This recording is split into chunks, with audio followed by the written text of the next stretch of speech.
Assalamualaikum warahmatullahi wabarakatuh. Perkenalkan, saya Dwi Nurholida dengan NIM 3 digit terakhir 061 dari kelas PM 2024E. Di sini saya akan membahas beberapa teorema pada bab refleksi geser mata kuliah transformasi geometri. Nah, untuk teorema yang pertama itu teorema 7.3. Nah, teorema ini menyatakan jika G adalah refleksi geser, maka G komposisi G merupakan suatu translasi. Nah, untuk pembuktiannya yang pertama kita itu harus menggunakan definisi. Nah, berdasarkan definisi 7.1, sebuah refleksi geser G didefinisikan sebagai hasil kali antara translasi dan refleksi. Kita misalkan ada garis G sebagai sumbu pencerminan. Kemudian kita misalkan juga ada translasi SAB, maka G sama dengan SAB dengan translasi G sama dengan translasi SAB komposisi refleksi MG. Nah, untuk syaratnya itu vektor AB harus sejajar dengan garis GE, dengan garis G. Nah, ini merupakan sebuah premisnya. Kemudian kita hitung hasil dari G komposisi G. Kita masukkan definisinya tadi, yaitu SAB komposisi MG, komposisi SAB komposisi MG. Nah, suatu transformasi itu tidak selalu bisa dibalik urutannya.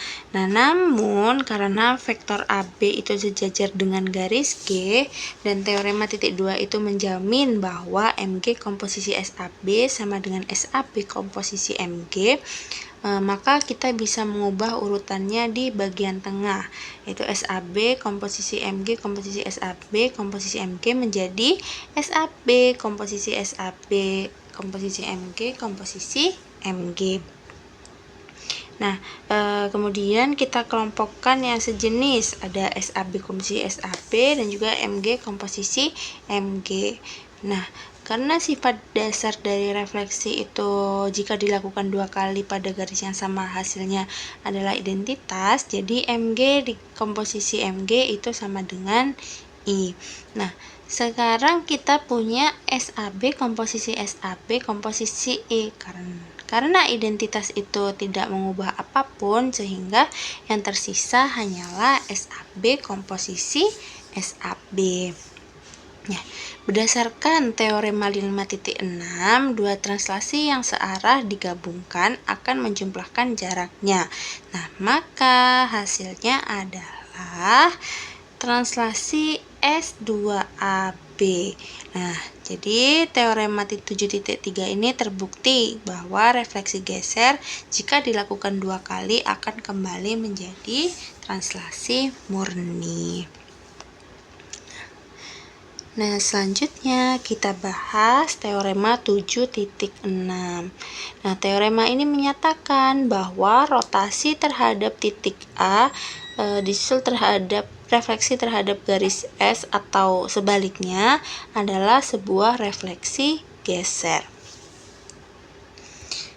Nah, yang pertama ini yang dibuktikan adalah G1 atau refleksi setelah rotasi. Jadi kita buktikan MS komposisi RA theta sama dengan G1. Nah, kita ini konstruksikan garis R. Jadi kita tarik garis R yang melalui titik A dengan syarat R itu sejajar dengan S. Kemudian kita konstruksi garis T, kita tarik garis T melalui A sehingga sudut antara garis T dan juga R itu theta per 2. Nah, jadi berdasarkan teori itu kan rotasi merupakan hasil 2 refleksi pada garis berpotongan. Jadi RA theta sama dengan MR komposisi MT. Kemudian kita substitusikan ke persamaannya. MS komposisi RA theta sama dengan MS komposisi MR komposisi MT.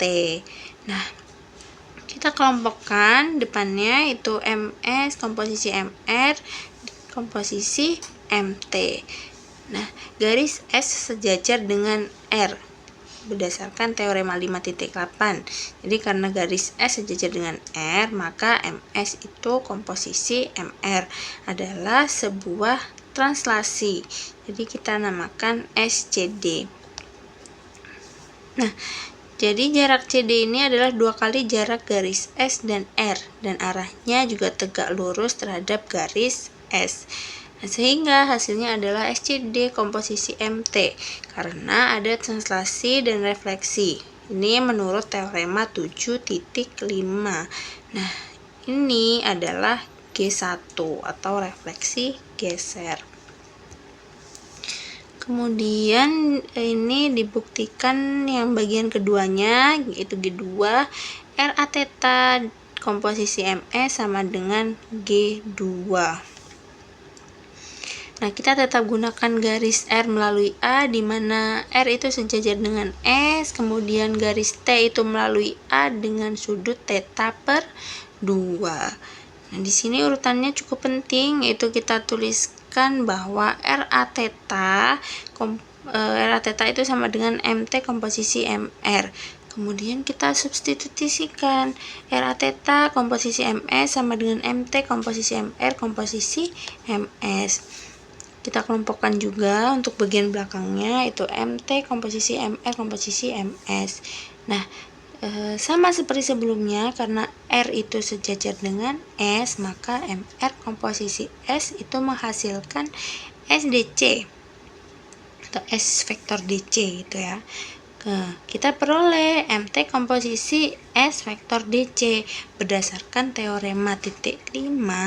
Hasil komposisi refleksi dan translasi ini adalah G2, itu refleksi geser. Nah, secara keseluruhan yang sudah kita bahas, kita telah membuktikan bahwa dua